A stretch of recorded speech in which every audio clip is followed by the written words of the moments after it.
Ngayon, inamin ni Donald Trump na ang Estados Unidos ng Amerika ay talagang pinatitigil ang pagpapadala ng armas sa Ukraine na binayaran na ng mga Europeo at inuri direct ito para sa digmaan laban sa Iran. At hinihingi pa ng Pentagon sa Kongreso na ibigay sa kanila ang $750 milyong na nakalaan para sa tulong sa Ukraine upang ipagpatuloy ang digmaan sa gitnang silangan.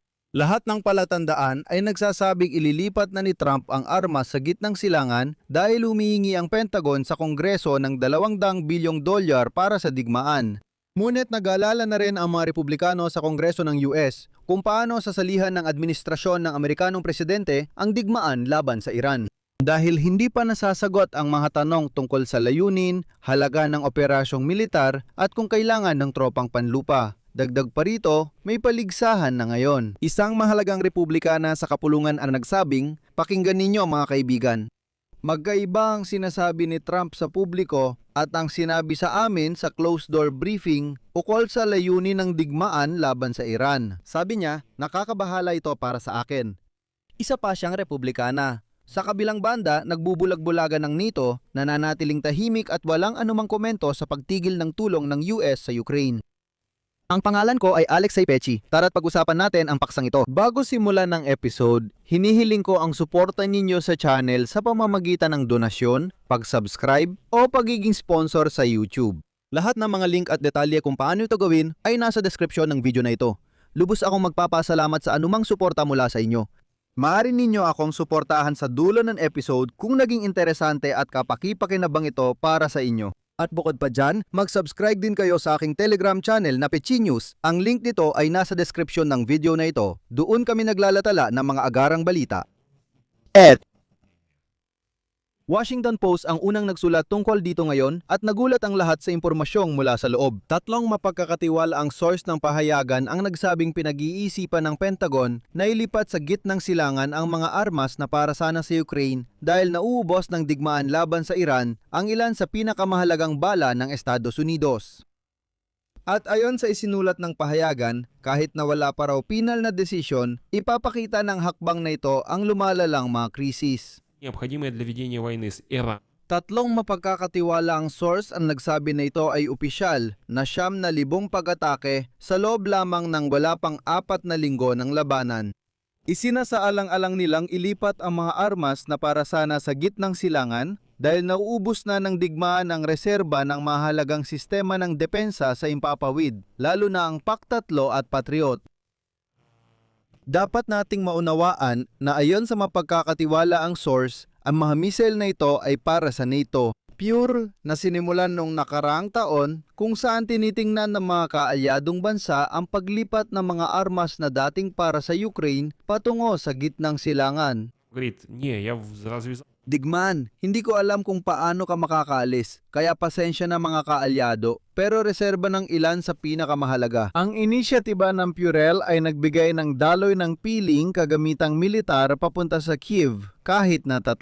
Большую часть прямой помощи Pentagon. Ayon sa kinatawan ng Pentagon, titiyakin ng kagawaran ng tanggulan ang suporta sa mga puwersang Amerikano at sa mga tropa ng mga kaalyado at kasosyo.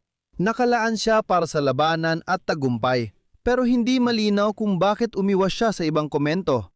Ang embahador ng Ukraine sa US sa gitnang silangan, dahil sa digmaan laban sa Iran, ang mga reserba ng ilan sa pinakamahalagang bala ay sabay na kinikilala ayon sa kanya bilang panahon ng malaking kawalang katiyakan. 3 taong may alam sa usapin. Isinasaalang-alang ng Pentagon na ilihis ang mga armas na nakalaan para sa Ukraine patungo ang gitnang silangan dahil ang digmaan laban sa Iran ay nauubos ang mga reserba sa Pural at sinasabing nagpapatuloy pa rin ang mga supply ng kagamitan sa Ukraine. Sa pinakamahalagang mga bala, 75% ng mga misail para sa mga Patriot battery sa Ukraine at halos lahat ng bala para sa iba pang mga sistema ng depensa sa impapawid.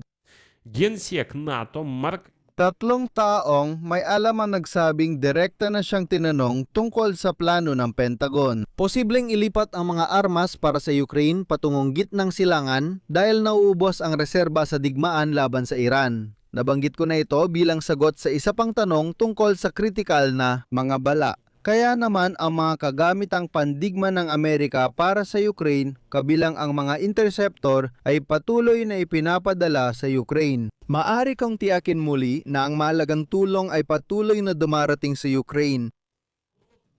3 taong may alam ang nagsabi sa publikasyon na ang Pentagon ay muling itinuro ang mga armas na orihinal na nakalaan para sa Iran papunta sa Iran. Noong ika-28 ng Pebrero, labis na nabahala ang mga kabisera ng Europa tungkol sa mga reserba ng ilan sa pinakamahahalagang kagamitan. Mabilis. Sobrang bilis niyang naubos ang kanyang mga natitirang bala at ang ganitong bilis ay maaaring makaapekto sa kanilang sariling supply. 3 taong may alam ang nagsabi na pinag-iisipan ng Pentagon na ilipat ang mga armas na orihinal na nakalaan para sa gitnang silangan dahil hindi kasama rito ang mga sistema ng depensa laban sa impapawid. Dahil nauubos na ng Iran ang ilan sa kanilang mga bala. 3 taong may alam ang nagsabi na tuluyan na nilang ililipat ang mga iyon. Sabi ng isang opisyal ng Amerika, pinag-aaralan ng Pentagon ang paglipat ng mga supply sakaling may agarang pangangailangang militar. Para sa Ukraine, abisuhan ang mga mambabatas na gagawin nila iyon. Pero may problema, isa ito sa pinakamahalagang bala ng Amerika. Ano ang gagawin ni Donald Trump? Walang planong abisuhan ni Donald Trump ang mga mambabatas sa Kongreso ng Amerika. Ngayon, hayagang sinabi ni Trump na patuloy na inililipat ng Amerika ang mga armas pati na ang para sa Ukraine. Sa ganitong paraan, parang may mga impormadong kausap na nagsasabing pinag-iisipan ng Pentagon na ilipat ang mga armas na nakalaan para sa Ukraine papunta sa. Sa pagsagot sa tanong tungkol sa posibleng paglilipat ng mga bala at air defense systems mula sa direksyon ng Ukraine papunta sa gitnang silangan, Трамп сказал, цитата, naubos ng bigmaan ang reserba ng ilang mahahalagang bala kaya't may supply nito sa ibang bansa gaya ng Alemanya at sa buong Europa. Alam nyo, madalas po nuron kaya minsan kinukuha namin sa ibang lugar para gamitin sa iba. Binanggit din ni Trump na tuloy ang suporta sa Ukraine. Ayon sa mga kausap na may alam, pinag-iisipan ng Pentagon na ilipat ang mga armas $750 milyong na pondo para sa 3 kausap na may alam ang nagsabi na ang mga armas na nakalaan para sa Ukraine ay para sa, isipin nyo lang, sa Pentagon, malinaw nilang ipinahiwatig na kukunin din nila ang pera ngayon. Ayon sa pahayagan, hindi mula sa silangan dahil sa digmaan. Ang mga bansang Europeo na kasali sa inisyatibong Purell ay naubusan na ng ilan sa pinakamahahalagang bala. Uulitin ko lang, ang tinutukoy ko ay ang programang PureEL at ang mga Europeo ay nag-aambag ng pera sa programang ito at umuorder ng armas para sa Ukraine. Nagbigay ang mga Europeo ng $750 milyon at naipasa na ito. Sabi ng mga impormadong kausap, bigyan nyo kami ng mga raketa, ipapadala namin sa Ukraine. Sabi ng mga Amerikano, sige, kinuha nila ang pera. Ngayon, ang Pentagon ay tumitingin sa mga armas na para sana sa gitnang silangan. Dahil naubos ng digmaan laban sa Iran ang mahalagang bala nila, gagamitin din namin ang pera para bumili ng mga raketa at bala para sa amin. Paano ba ito kasya sa isip? Si Trump, napilitan talaga siyang gawin yon. 3 taong may alam ang nagsabi na pinag-iisipan ng Pentagon na ilipat ang mga armas na nakalaan para sa Ukraine papunta ang gitnang silangan dahil ang bigmaan ni Donald Trump laban sa Iran ay nagpapatuloy. поскольку их вопросы от Naubos na ang mahahalagang bala ng Amerika at walang sagot kung magpapadala ng tropang panlupa ayon sa New York Times noong Miyerkules, ika-25. 3 taong may alam. вышли с закрытых брифингов с представителями Pinag-aaralan ng Pentagon ang paglipat ng mahalagang detalye sa mga susunod na hakbang. Ayon kay Kongresistang Mike Rogers, pinuno ng komite ng Kamara para sa Sandatang Lakas, hindi nagbigay ng mahalagang bala para sa Ukraine ang mga opisyal ng Administrasyong Trump kaugnay ng kampanyang militar.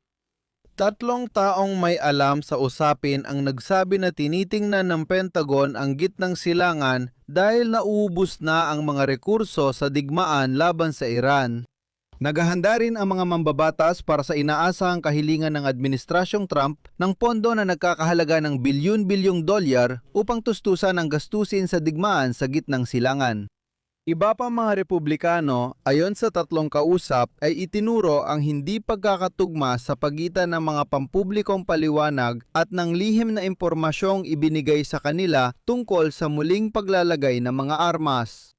At dito, magbibigay ako sa inyo ng talagang nakakagulat na sipi tungkol sa gitnang silangan dahil ang digmaan ngayon ay maaaring magpaliwanag pa. At narito ang kanyang sipi, ang dahilan ng digmaan sa Iraq ay nauubos ang supply ng ilang mga bala.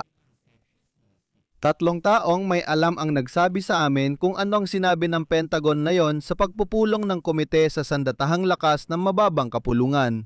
Ang hindi pagkakatugma na ito ay nagdudulot para sa Ukraine gitnang silangan dahil ang digmaan ay mawawalan siya ng suporta mula sa Kongreso at ng mga Amerikano. Nauubos ang ilan sa pinakamahalagang supply. Isulat ninyo ang inyong mga opinyon sa mga komento sa ilalim ng episode na ito, mag-subscribe sa channel, pindutin ang kampanilya at huwag kalimutang mag-like. Ayon sa mga impormadong kausap ng publikasyon, pinag-iisipan ng Pentagon na ilipat ang mga armas na nakalaan para sa Ukraine papunta sa gitnang silangan dahil ang digmaan laban sa Iran ay nauubos ang ilan sa pinakamahalagang bala.